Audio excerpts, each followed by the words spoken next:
I love Paige to death. Do not get me wrong. I think, like, again, I think she's a hell of a player and, like, would love to play with her one day. But those refs were giving her every freaking whistle last night. Like, you literally couldn't touch her. Couldn't touch her. And that shit is so annoying to me. Like, and if you're going to do that, then give it to our guards.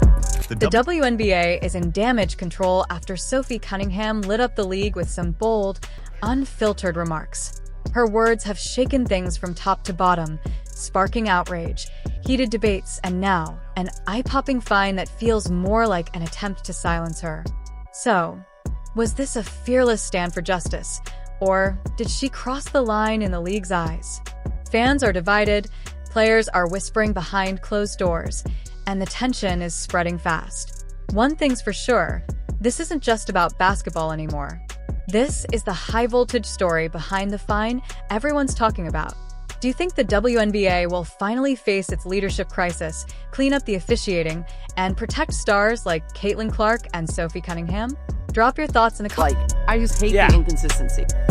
Like when whistles are player-focused, that's like, Yeah. I mean, I think that's a huge problem. But she's gonna be one of those players that, like, she's already gonna be a GOAT. Like, she's gonna be a Hall of Famer. Everyone knows that she's freaking hell of a player, but, like, getting some of those whistles already, oh my, I couldn't. This year, Sophie Cunningham has found herself at the center of one of the most intense player versus league battles the WNBA has ever seen.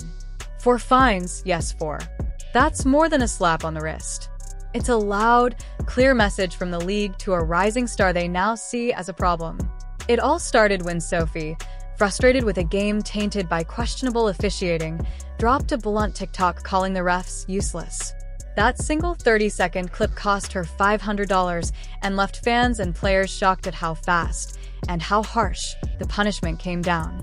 Cunningham posted the video 6 days ago, which shows her lip-syncing lyrics from Sabrina Carpenter's song Man-Child. The caption to the video is, "At some refs." Stupid. Or is it slow? Maybe it's useless. Yesterday, Cunningham reposted the video on X with a caption about the fine. But Sophie didn't back down. On her podcast, she doubled down, standing by every word and going even further. She pulled back the curtain, exposing the frustration players across the league feel about biased and incompetent officiating. That bold move cost her again, this time $1,500. Her fine total now sits at $2,000. The message from the WNBA is clear: stay quiet. But instead, the opposite has happened. It's ignited a firestorm that has the entire basketball world buzzing. 7-0 Indiana run. They're within 2 and a foul. This time, Peckers does get the call. I thought this might have been an offensive foul. Howard for the finish. Indiana's considering challenging this call, but they will not, as Peckers gets free. The backlash was instant. Social media lit up with hashtags rallying behind Sophie. Fans called out the blatant hypocrisy in the league's response. And within hours, GoFundMe campaigns covered her fines completely. Petitions demanding referee accountability and transparency gathered thousands of signatures almost overnight. The outrage was sharp, loud, and united. Why punish a player for speaking the truth everyone can see? Why ignore a broken officiating system while silencing someone brave enough to call it out? But here's the real story. This isn't just about fines or frustration. It's a tipping point, a clash between players and referees, a fight over fairness, and a demand for transparency that's boiling over. As support for Sophie grows, the WNBA now faces a challenge that could redefine its future. The fallout from Sophie's stand is just beginning. The only question is, will her courage spark reform or unleash a backlash the league can't? You could overturn it to an offensive foul. You could also maintain that it's a foul, but take away the continuation. All of those things could happen here on this call. The interesting thing is, when you get to this point of the play, it is a foul on Boston. But it's because her arm was clamped earlier in the play. I mean, look at that. Like, what can she do there? She literally can do nothing. I don't know how that's not overturned to an offensive foul. I agree with you. That looks about as clear as it The gap between how the WNBA and other major leagues handle criticism couldn't be more obvious. In the NBA, outspoken players like Draymond Green or legends like Charles Barkley built entire careers on telling it like it is. Barkley made his name by calling out flaws without a filter, and fans loved him for it. It's part of the NBA's culture. Candor isn't just allowed. After review, we have no illegal conduct by Euro, so the call will stand as confirmed. This will be also. Indiana will lose their challenge as well as their timeout. One shot for Euro. Thank you. That's stunning to me. I mean, Aaliyah Boston, look at her. Lee puts her one hand down and then pins Boston down with her other arm. I gotta say, Rebecca, I'm sure we'll get an explanation from Sue Blau at some point soon. But Sophie's experience in the WNBA tells a very different story. After daring to call out referees for failing to protect players, including Caitlin Clark, the hammer came down. She went from venting frustration to being pulled aside by a league official and warned, "They're going to fine you again." That's not feedback. That's a threat. The message is crystal clear. Speak your mind, and you'll pay the price. The NBA might welcome open debate, but the WNBA's playbook leans towards silencing dissent. And that raises the uncomfortable question: what kind of culture does this league want to build? Ironically, the WNBA's attempt to muzzle Sophie has only amplified her voice. Her criticism is now front-page news. It's the Streisand effect in full force. Try to bury the story, and it only grows bigger.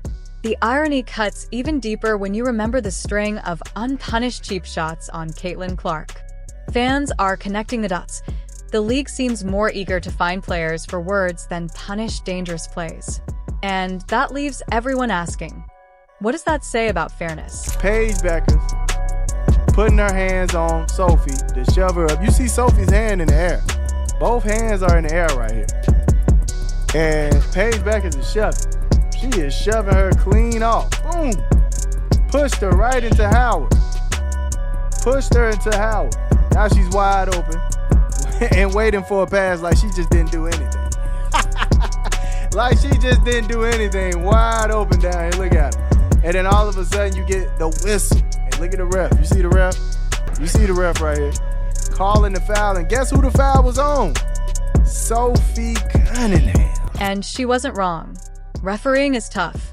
Mistakes happen. But when you miss obvious calls over and over right in front of you, what are you even doing out there? That question doesn't just hang over one game. It hangs over the entire league. And when the NBA's officiating looks like a masterclass compared to the WNBA's chaos, the contrast makes the league's shortcomings impossible to ignore. Fans and players are left asking the same thing.